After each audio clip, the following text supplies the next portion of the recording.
సొంత గడ్డ మీద ఎంత ఒత్తిడి ఉంటుందో నాకు తెలుసు. అలాంటి ఒత్తిడిని కూడా టీమిండియా అధిగమించి గెలవడం అనేది సాధారణమైనటువంటి విషయం కాదు. అయితే మేము కూడా ఫైనల్స్ వరకు రావడం చాలా గర్వించినటువంటి విషయమే. మా కుర్రోళ్ళు కూడా చాలా బాగా ప్రదర్శన చేశారు. కాకపోతే మేము కప్పు గెలవలేకపోయాం. ఇప్పటి వరకు కప్పు తీసుకెళ్ళలేదు న్యూజిలాండ్. దాని గురించే ఇప్పుడు న్యూజిలాండ్ కెప్టెన్ అయినటువంటి శాంటర్న్ మాట్లాడుతున్నాడు. అయితే భారతదేశం విషయంలో ఇలాంటి ఒత్తిడి ఖచ్చితంగా ఉంటుంది. ఎందుకు? సొంత గడ్డ మీద ఆడడం వల్ల చాలా ఒత్తిడి ఉంటుంది. ఆ ఒత్తిడి ఏంటో నాకు తెలుసు, మేము అనుభవించాం.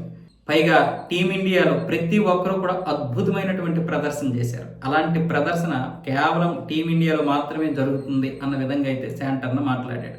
వరుసగా మనం రెండోసారి కప్పు తీసుకోవడం, అలాగే ఇప్పటి వరకు టీ20లో మూడోసారి కప్పు గెలవడం, నరేంద్ర మోదీ స్టేడియంకు ఉన్నటువంటి సెంటిమెంట్ని పోగొట్టడం, ఇక పాకిస్తాన్ లాంటి దేశానికి నిద్ర లేకుండా చేయడం. ఎందుకంటే నేను పాకిస్తాన్ ఇక్కడ కావాలని తీసుకురాలేదు, అది ఇప్పుడు అక్కడ ఏడుస్తుంది.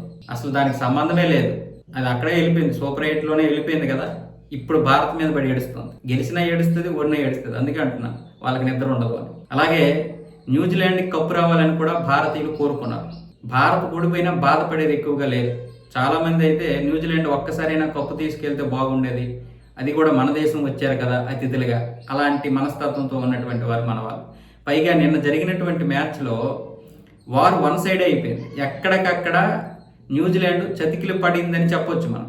అదే మనకి భారత్ ఇంగ్లాండ్ ఆడినప్పుడు మాత్రం నువ్వా నేనా అన్న విధంగా జరిగింది మ్యాచ్. ఒక విధంగా చెప్పాలంటే జాకోబ్ బేతులు భయపెట్టేశాడు, ఇంకా చెప్పాలంటే చుచ్చుపోయించేశాడని చెప్పొచ్చు. అలాంటి పరిస్థితికి తీసుకొచ్చాడు. ఎందుకు? ఇక ఫైనల్కి రావాల్సినటువంటి పరిస్థితుల్లో మనల్ని వాడగొడితే పరిస్థితి ఏంటి?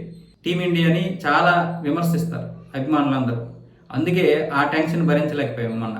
కానీ నిన్న మాత్రం వార్ వన్ సైడ్ అయిపోయినట్లుగా ప్రతి దగ్గర కూడా మనకు తెలిసిపోయింది. పవర్ ప్లేలోనే తెలిసిపోయింది. మన పవర్ ప్లేలో కూడా ఇదేంట్రా ఇలా బాధిస్తున్నారు అన్నట్లుగా ఉంది. అంటే స్కోర్ దాటిపోద్ది, 250 దాటిపోద్ది అన్నట్లుగా అప్పుడే ప్రెడిక్ట్ చెప్పారు.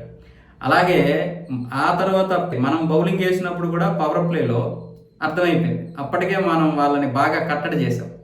70 లోపు పరుగులు మాత్రమే చేశారు పవర్ ప్లేలో. సో ఇలా రకరకాలుగా మనకి వారు వన్ సైడ్ అని అర్థమైపోయింది.